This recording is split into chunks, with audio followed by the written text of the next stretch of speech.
Hey yo yo yo, salut les turfeuses, salut les turfeurs, bienvenue pour un nouveau pronostic de Benoît Requin. Ok, place au pronostic du quintet du lundi 15 septembre direction Agen pour le Grand Prix de l'agglomération d'Agen. Trop attelé, 2625 mètres, 15 partants car le 8 est non partant, réunion 1, course 4. Il y a un rendement de distance de 25 mètres à partir du numéro 9 et l'indice de confiance c'est 2 sur 5. Petit retour sur le quintet de ce samedi. Dans mon pronostic, je vous ai donné le tiercé en 4 chevaux.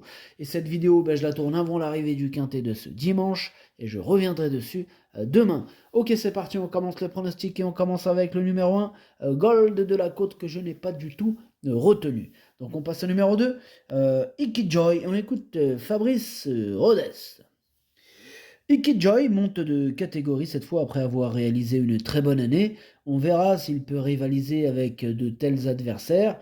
Il vient de s'imposer dans un bon chrono à Beaumont-de-Lomagne. Je le plaque des antérieurs et le défaire cette fois des postérieurs. C'est un test à côté de la maison.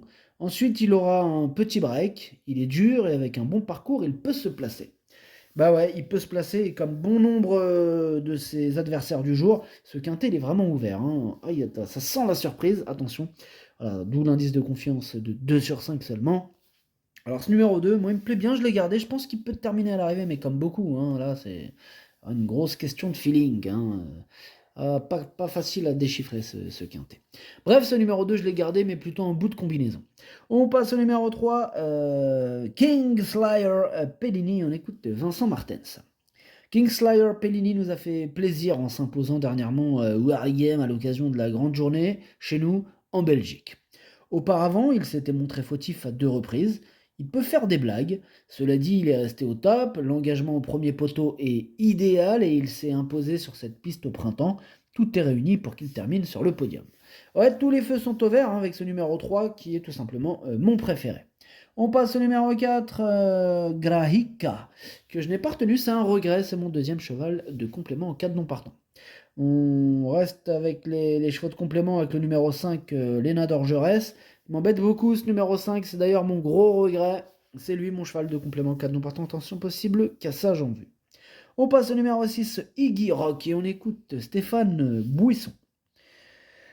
Iggy Rock a encore bien tenu sa partie dernièrement à Beaumont-de-Lomagne, où il n'a été battu que tout à la fin. Lundi, il fait face à un bon engagement, au premier poteau, mais l'opposition est cette fois plus relevée.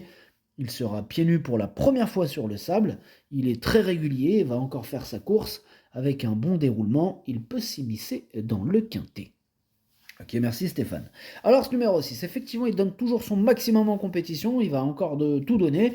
Moi je l'ai gardé, je pense qu'avec à l'aide d'un bon parcours, il peut terminer à l'arrivée. Moi je l'ai gardé en toute fin de combinaison. On passe au numéro 7, Jigsaw Puzzle, et on écoute Mathieu Varin. Jigsaw Puzzle découvrait une tâche compliquée à Vincennes. Il a encore prouvé qu'il n'aimait pas la montée, mais il a malgré tout amélioré son record. Cette sortie lui a permis d'arriver au top pour cet engagement idéal. Il va se plaire sur ce parcours. Il y a 2 ou 3 clients pour lui barrer le chemin du succès, mais sa place est dans le quintet. Ouais, sa place est dans le quintet. En plus, il est à la limite du recul, hein. C'est un bon engagement, hein. Il va tout faire pour en profiter. En tout cas, moi je le pense et je l'ai gardé dans mon prono à la 5e place. On passe au numéro 8, on l'a dit, il est non partant, hein, donc on enchaîne avec le numéro 9, Himalaya Narsi. Et ce numéro 9, je l'ai pas retenu, mais il est en plein milieu de ma petite liste des possibles troubles faits. On reste sur la liste des troubles faits avec le numéro 10, Feeling Boy, qui est à l'arrière de ma petite liste des possibles troubles faits. On enchaîne avec le numéro 11, Icar du Béril, et on écoute Yvan Lacombe. Icar du Béril ne m'a pas surpris en prenant une 2e place dès sa rentrée dernièrement à Beaumont-de-Lomagne.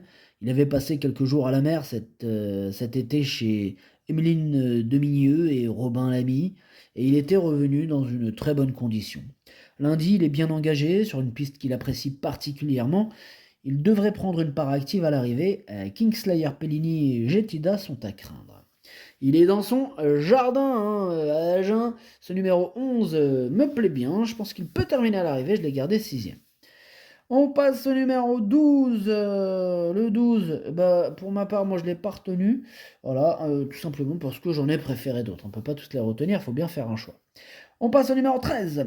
Généreux Charme et on écoute Jacques-Henri Treich. Généreux Charme, bah, il doit rendre la distance, ce qui n'est pas évident. Bon, après sa bonne prestation dans le Grand National du Trot de Toulouse, je l'avais laissé souffler, sans quoi il aurait pu terminer deuxième à Grenade-sur-Garonne. Il a enchaîné les courses, il est resté en bonne forme, il va viser une place en pistant ses rivaux. Ben moi, ce numéro 13, il fait même partie de mes préférés, je l'ai carrément mis sur le podium, je l'ai mis troisième. On passe au numéro 14, Hello Pana, mais on n'aura pas les commentaires de l'entraîneur, c'est Jean-Rémy Delio qui est parti pêcher avec Captain Ian Barlow, bref, amusez-vous bien. Alors ce numéro 14, je le vois bien batailler pour les toutes premières places, malgré les 25 mètres à rendre, je l'ai mis deuxième. On passe au numéro 15, Futur du Chêne, et on n'aura pas les commentaires de l'entraîneur Simon Laloum, qui a rejoint aussi Captain Ian Barbro et son pote là. Bref, amusez-vous bien. Ce numéro 15, lui aussi me plaît beaucoup, je pense qu'il peut faire mal. Je l'ai mis donc quatrième. Et on termine avec le numéro 16, Gims Duplessis, que je n'ai pas retenu, mais qui est même il est quand même chef et capitaine de ma petite liste des possibles casseurs de tickets repérés. Attention.